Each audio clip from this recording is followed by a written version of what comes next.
Hello, everyone. I hope you're doing well. I hope you had a wonderful, inspiring Hanukkah after being away. I look forward to seeing everyone who will be in Shul over Shabbos. As always, the Erev Shabbos videos of our Torah, and everyone who's listening to it, everyone who continues to think about it, is meant to be a merit zechus for, first of all, the hostages who remain in Gaza, day 455 of their captivity, davening for their safety, their protection, their immediate release and rescue.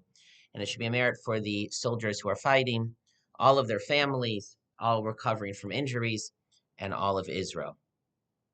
This week's Parsha is an incredible Parsha. There's so many dramatic, incredible moments, and I'd like to focus on the moment in which Yaakov learns that his beloved son Yosef is still alive. The brothers return from Egypt and they tell him Yosef is still alive. He's the viceroy of Egypt. And at first it is so unbelievable. Literally, Yaakov does not believe him until he sees the royal Egyptian chariots, wagons rolling into town. And then he realizes, oh my gosh, it is true. And Yaakov declares, Rav, how incredible, how great.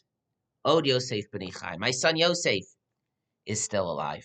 And that first word, Rav, is an awkward word. Grammatically, how to translate it, it seems like it's a fragment of a larger sentence or phrase, and there are different understandings in the Mefarshim, but I read to you the Medrash, which understands that that initial declaration, exclamation, Rav, how great, was meant the following. Rav, Rav Kochel Shel Yosef Beni, how great is my son. Shekamatzaros Higiyuhu, V'adayin hu omei b'tzidko. For I see Yosef suffered so much, and yet he still stands strong in his righteousness. He never lost his faith. Harbe mimeni, and my son Yosef is greater than me, Yaakov says. Shechatasi, for I have sinned over these years. Shamarti, that I said, and now the Medrash quotes a pasuk in Yeshayahu Nistra Darki Meshem. My path has been hidden from Hashem. Over these number of years of the ordeal, there are moments when Yaakov lost his Emuna, his faith in Hashem. That is the theme of our Erev Shabbos videos of our Torah this year. And he felt Hashem apparently no longer cares about me. Hashem is no longer watching over me. Nistara, Darkim Hashem, I'm hidden.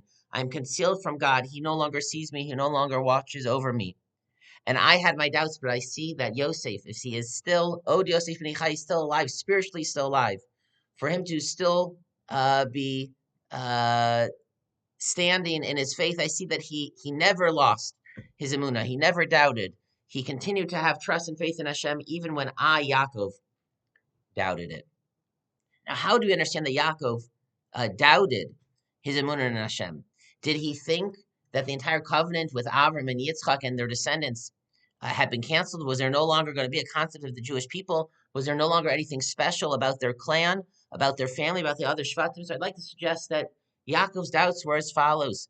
He knew that he, as being the descendant of Avraham and Yitzchak, his children would continue the path, would continue the tradition, that they would be the ones that would build a nation. But Yaakov felt, if I'm suffering in this way, maybe I sinned. For whatever reason, I'm not worthy.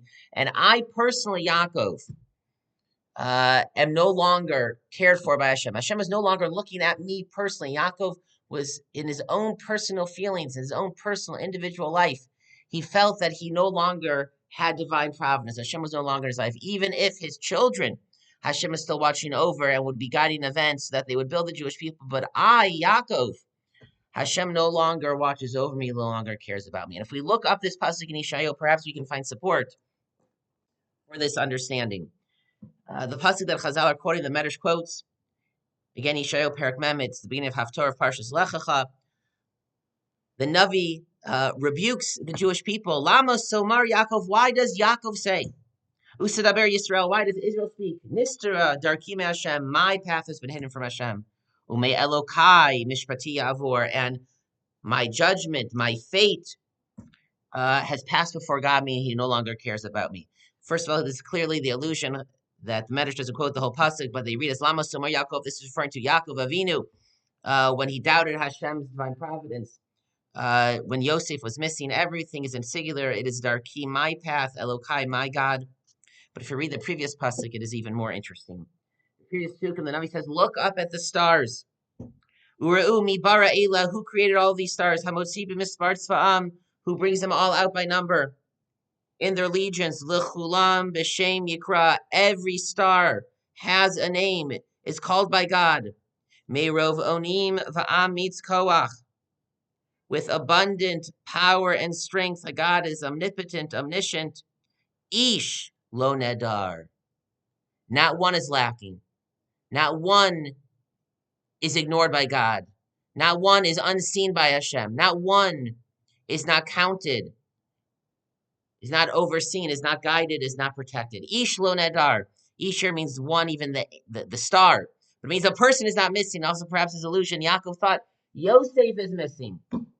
Yaakov thought, I am no longer cared for. The pasuk that it is responding to, it says, Ish lo nedar, not one is missing. Of the billions of stars, God has a name for each one. And that is, of course, a mashal for every person, every Jew in particular. God's divine providence is on each individual. He knows each of our names. Ish lo nadar, not one individual will ever be lacking. Not one individual is ever beyond God's love and care and watchful eye. That was Yaakov's error. Yaakov knew that there was divine providence over the family, over the Jewish people. And certainly today there is divine providence that oversees Israel and the Jewish people. But Yaakov wondered and he doubted. But does God care about me in that direct and specific way? Or because of my suffering, because of my unworthiness, Nistra darki mimenu, I'm no longer watching that way.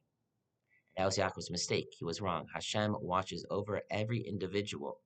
Ish lo nedar. And that was the strength of Yosef's Emuna, even when he was alone. Even when he is not part of the family.